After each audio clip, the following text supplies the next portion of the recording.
পরম প্রেমময় শ্রী শ্রী ঠাকুর আমার, পরমারাধ্যা জগৎ জননী শ্রী শ্রী বড়মা, পরম পূজ্যপাদ শ্রী শ্রী বর্দা, পরম পূজ্যপাদ শ্রী শ্রী আচার্য দেবের শ্রীচরণে আমার শতকোটি প্রণাম। আমি শ্যামলী দেবনাথ। শ্যামার পরিবার চ্যানেলের সকল ভাই ও বোনেদের জানাই জয়গুরু ও ভালোবাসা। আমি শুরু করছি ইষ্ট প্রসঙ্গ আলোচনা। হিমায়তপুর থেকে ঠাকুর মাঝে মাঝেই কুষ্টিয়া চলে আসতেন। একবার ঠাকুর কুষ্টিয়াতে এসেছেন বীরেন রায়ের বাড়িতে। এই বীরেন রায় ছিলেন কুষ্টিয়া কোর্টের মোক্তার। বীরেন রায় ঠাকুরের একনিষ্ঠ ভক্ত ছিলেন।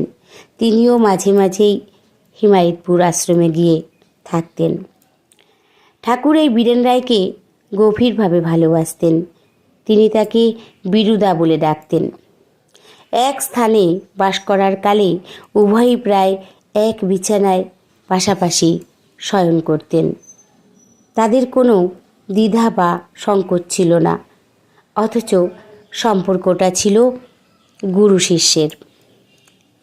বীরেন রায়ের বাড়িতে কদিন থাকার পর ঠাকুর চলে এলেন সতীশদার বাড়িতে।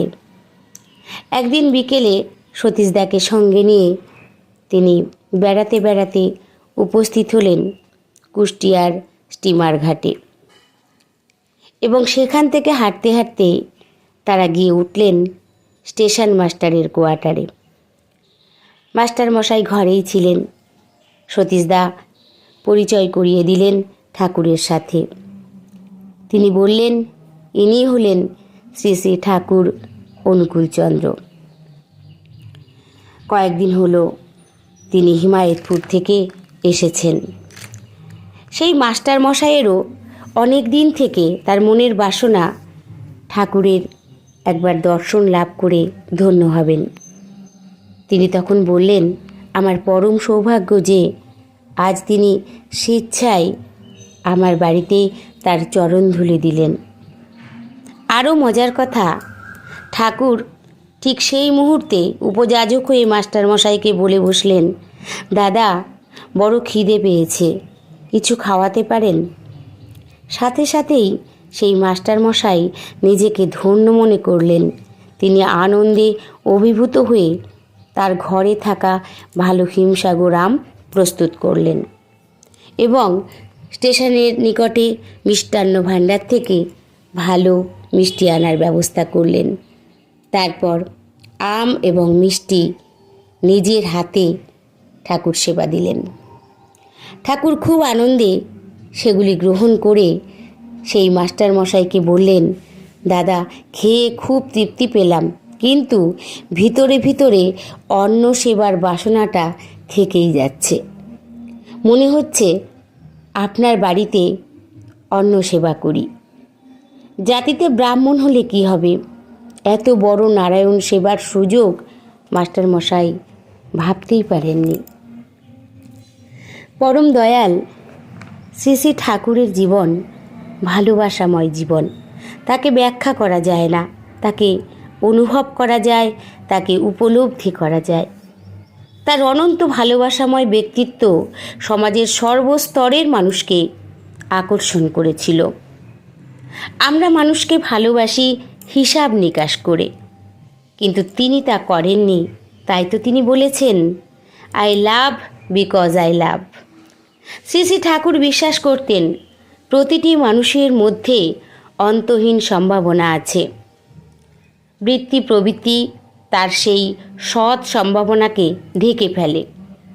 তাই তার থেকে রেহাই পেতে গেলে দরকার আদর্শানুগ চলন। ইষ্ট বা আদর্শকে ভালোবেসে তাকে খুশি করার জন্য সচেষ্ট হলে ব্যক্তিত্ব বিনায়িত হয়, নিয়ন্ত্রিত হয়। আমরা বৃত্তি প্রবৃত্তি দ্বারা অভিভূত। এই অভিভূতি ত্যাগ করতে না পারলে তপস্যাযুক্ত হতে পারব না। সদ্গুরু দীক্ষা নিয়ে তার অনুশাসনবাদ জীবনে পালন করে বৃত্তি প্রবৃত্তি নিয়ন্ত্রিত করে আমরা তপস্যাপ্রুত জীবনের অধিকারী হতে পারি। প্রবৃত্তি পরামৃষ্ট মানুষকে প্রবৃত্তিমুক্ত করার জন্য সদ্গুরুর শরণাপন্ন হতেই হবে, তার নির্দেশ পালন করতেই হবে। জীবনের ক্ষণস্থায়িত্ব সম্বন্ধে আমরা জানি কবির ভাষায়, জন্মিলে মরিতে হবে, অমরকে কোথা কবে, চিরস্থির কবে নীর হায়রে জীবন নদে। এই ক্ষণস্থায়ী জীবনটাকে সুনিয়ন্ত্রিত না করলে জীবনের মাধুর্যকে উপলব্ধি করা যায় না। এই সুনিয়ন্ত্রিত করার জন্যই দরকার জীবন্ত আদর্শ।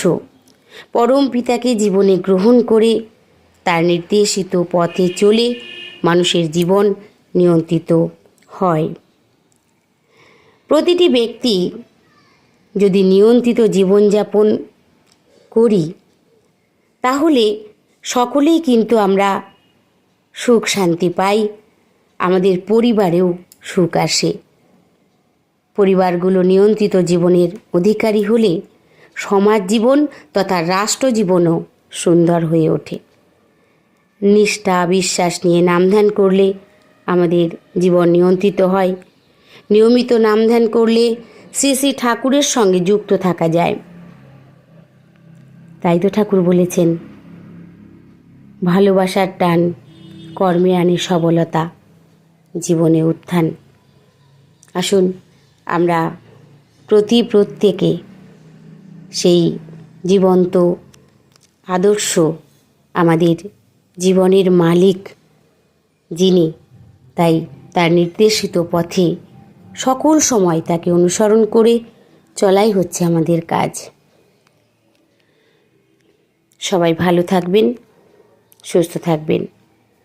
পরম পিতার শ্রী রাতুল রাঙা চরণে আমি সকলের জন্য মঙ্গল প্রার্থনা করি। জয় গুরু। বন্দে পুরুষোত্তমম।